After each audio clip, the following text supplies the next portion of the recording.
آج کل نوجوان گلے میں زنجیریں، ہاتھ میں چھلے اور کڑے پہنتے ہیں، اس کے بارے میں کیا حکم؟ یہ بیٹے آپ نے بڑا بنیادی سوال کیا ہے، اور آج کل چند نوجوانوں کو ہم دیکھ رہے ہیں کہ وہ اس کو رسم سمجھ لیں، فیشن سمجھ کے شاید یہ کام کر رہے ہیں۔ حقیقت یہ ہے مشکات شریف کے اندر انگوٹھی پہننے کا جو چیپٹر ہے نا، اس کو اگر آپ پڑھیں نا تو اس قسم کی بہت ساری باتیں موجود ہیں۔ مختصر یہ ہے کہ یہ جو مرد ہوتا ہے نا، اس کے لیے سونے کی انگوٹھی پہننے کی بھی اجازت نہیں ہے، چاندی کی انگوٹھی وہ بھی ایک نگ والی 4.5 ماشے سے کم کی وہ ایک پہن سکتا ہے۔ رہ گئی بات یہ چھلے کی، کانوں میں بالیاں کی، اور یہ جو زنجیریں ہیں اور کڑے ان کی، اس کی تو کوئی شریعت میں اجازت نہیں۔ اور پھر دوسری بات توجہ طلب ہے، یہ جو کڑے ہیں نا، کڑے، ان کو آپ تھوڑا اگر غور کریں، ریسرچ کر کے دیکھ لیں تو یہ کسی زمانے میں سکھ پہنا کرتے تھے۔ یہ وہاں سے یہ ایک بدعت ان لوگوں نے اپنے اندر رائج کر لی۔ اور پھر آج کل وہ لوگ جو روافظ ہیں، یہ ان کی بھی ایک شعار کے طور پہ ظاہر ہو رہا ہے۔ یہ بھی بات ذہن نشین فرما لیجئے۔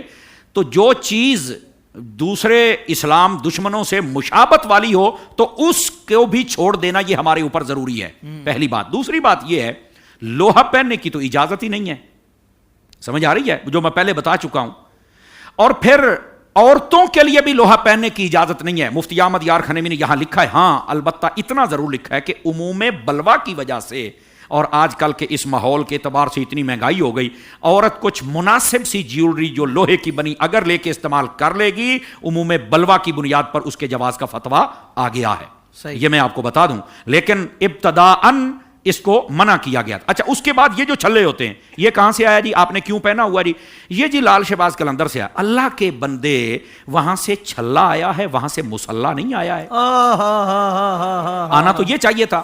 اچھا، پھر حضرت ہمارے پنجاب میں جو چھلے بیچنے والے ہیں نا، ہو میں طالب علم تو ایک مرتبہ بس میں سفر کرنے کا موقع اکثر ملتا تھا، تو وہ کہتا ہے یہ میرے پاس چھلا ہے، یہ اپنے جوڑوں کا درد ختم کر دے گا، بواسیر کو ختم کر دے گا، قبض کو ختم کر دے گا۔ ابے میں نے کہا یہ چھلا ہے، کیا بلا ہے، کتنے کا ہے؟ کہہ رہا 10 روپے کا۔ ابے یار کیا کر رہے ہو، چھلا اتنے کام کرتا ہے 10 روپے میں، تو تیرا کام کیوں نہیں کرتا ہے؟ یہ سب میں وہاں دربار سے لگا کے اور قبر انور سے لگا کے لے آیا ہوں۔ ایموشنل بلیک میلنگ کے ذریعے اس گندے کام کو رائج کیا جا رہا ہے۔ تو بالکل وہاں کی نہ بزرگوں کا حکم ہے، نہ کسی بزرگ نے پہنا ہے۔ منع کے لیے میں آپ کو مشکات شریف کا حوالہ دے چکا ہوں۔ اور یہیں پر بعض لوگ یہ چینیں پہن لیتے ہیں۔ او خدا کا خوف کرو یار، تمہارے گلے کے اندر یہ چینیں نہیں ہونی چاہیے، یہ گلا ستھرا ہونا چاہیے۔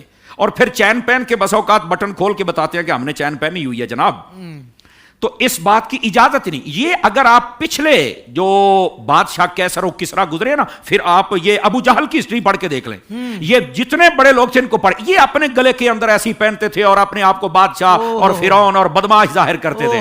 تو آپ کو کس نے کہا ہے؟ آپ تو اللہ کو تو عاجزی پسند ہے، اور یہ کام تو ویسے ہی منع ہے۔ آپ سمجھ آئیے میری بات کی؟ تو اس کی تو اجازت ہی نہیں۔ اور پھر کانوں میں بالیاں، ابے خدا کا خوف کر، یہ گھر میں کوئی بیٹی نہیں ہے، کوئی بہن نہیں ہے، اماں جی نہیں ہے، ان کو دے یار۔ تیرے لیے پتہ نہیں اماں جی نے کتنی دعائیں مانگی تھی کہ بیٹا پیدا ہو جائے، تو بڑا ہو کے پھر زنانہ بن گیا۔ خدا کا خوف کر اللہ کے بندے، ہمارے کانوں میں ایسا کام نہیں ہونا۔ ہمارے کانوں کے اندر اگر آئیں تو پھر نعتوں کی آوازیں آئیں۔ واہ واہ واہ۔ ہمارے ہاتھوں میں یہ جو کڑے، یہ چھلے، یہ نہیں ہونے چاہیے۔ اگر ہو تو پھر مدینے کی تسبیح ہونا، سمجھ آئی؟ ہمارے گلے کے اندر یہ زنجیریں، یہ ہم کیوں ڈالیں؟ ہم تو غوث اعظم کی غلامی کا پٹا ڈالیں گے نا، اس انداز کے ساتھ۔ کیا کہنے۔